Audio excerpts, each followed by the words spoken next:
पशु का दूध निकालने से पहले अगर आप भी पशु के टीट्स को पानी से साफ कर रहे हो तो सबसे बड़ी गलती आप कर रहे हो। इसी को डिटेल में डिस्कस कर दिया, तो बने रहिए मेरे साथ इस वीडियो में। नमस्कार किसान भाई, this is doctor Charandeep Singh और मैं सबका स्वागत करता हूँ यूट्यूब चैनल पे। आज का टॉपिक बड़ा ही रेलेवेंट है, ये बहुत ज़्यादा कॉमन हुआ पड़ा है क्योंकि मैस्टाइटिस के केसेस इतने बढ़ रहे हैं लेकिन लोगों को रूट कॉज नहीं पता चल रहा। तो मैंने सोचा ये सबसे एक इम्पॉर्टेंट एस्पेक्ट है, टीट डिपिंग के बारे में आपको पता होना चाहिए, राइट। पशु के थनों को डिप करना किसी सोल्यूशन के साथ ताकि मैस्टाइटिस ना सके, ये बहुत बार आपने ऑलरेडी सुना होगा, राइट। लेकिन आपने कब सुना होगा कि मोस्टली जब हमने पशु का दूध निकाल लिया उसके बाद हम डिपिंग कर दें ताकि पशु को बाद में बैक्टीरिया वगैरह अंदर ना जाए, राइट।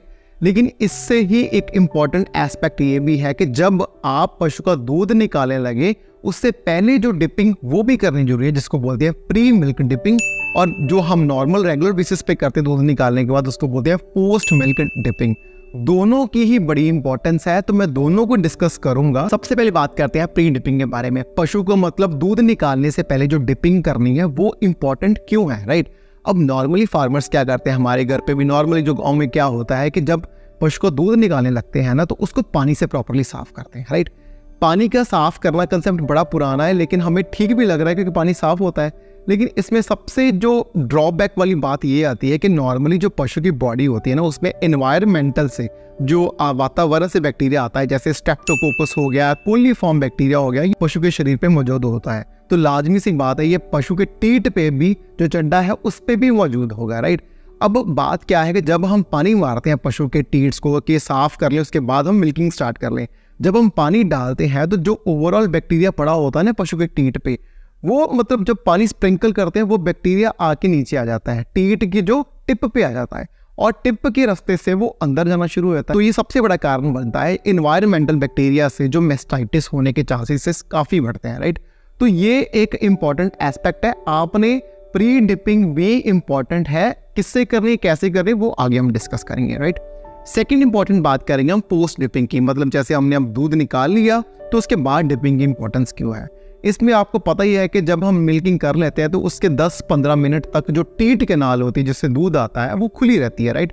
जब वो खुली रहेगी तो उससे क्या होगा कि जो बैक्टीरिया वगैरह नॉर्मली प्रेजेंट है साइड में वातावरण में प्रेजेंट है वो उसके अंदर जा सकते हैं, राइट। इसीलिए हम कई बार ये भी इंसिस्ट करते हैं फार्मर्स को कि जब आप मिल्किंग करते हो तो पशु को एटलीस्ट 10-15 मिनट तक बैठने मत दो, क्योंकि जो बैठने की जगह होती है तो उसमें भी बैक्टीरिया वगैरह काफ़ी होते हैं। तो एटलीस्ट आप ये ट्राई करो कि बैठने मत दो पशु को, क्योंकि टीट कैनाल खुली है। और सेकेंड इंपॉर्टेंट बात है कि आपने डिपिंग तो करनी ही करनी है। आई नो कि पोस्ट डिपिंग जो दूध निकालने के बाद डिपिंग का जो प्रोसेस है नॉर्मली फार्मर्स यूज कर रहे हैं, लेकिन मोस्ट इंपॉर्टेंट बात थी कि आपने प्री डिपिंग भी करनी है। बहुत सारे रिसर्च पेपर हैं, अगर हो सका तो मैं इस वीडियो के साथ में लिंक कर दूंगा जो इस चीज को एम्फसाइज करते हैं कि कितने मैस्टाइटिस के चांसेस कम हो जाते हैं अगर हम प्री डिपिंग दूध से पहले भी डिपिंग करेंगे। एक रिसर्च पेपर तो ऐसे ही उसने बोला है कि 80% तक जो कोलीफॉर्म से जो मैस्टाइटिस होती है वो कम हो जाती है अगर हम दूध निकालने से पहले डिपिंग करें। पोस्ट डिपिंग में भी ऐसे है कि एटलीस्ट जब हम डिप करें, राइट,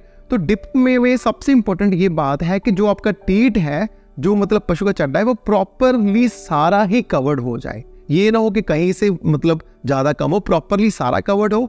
एटलीस्ट 30 सेकंड तक वो सोल्यूशन उस पे रहे, देन आप उसको टॉवल से, पेपर टॉवल से साफ कर सकते हो, लेकिन 30 सेकंड से रहना इंपॉर्टेंट है। अब बहुत सारी सोल्यूशंस हैं जो हम नॉर्मली यूज कर सकते हैं अपनी डिपिंग के प्रोसेस के लिए। इसका भी बहुत बड़ा जोल है कि नॉर्मली क्या होता है कि सोल्यूशन ही प्रॉपरली हमें उस कंसंट्रेशन का नहीं मिलता, तो आपने ये भी इंश्योर करना है कि सोल्यूशन आपका प्रॉपरली एथिकल हो। बहुत सारे सोल्यूशंस हैं जैसे कि chlorhexidine, ammonium compounds, iodine, hypochlorite वगैरह सोल्यूशंस आप यूज कर सकते हो अपने डिपिंग के प्रोसेस में, राइट।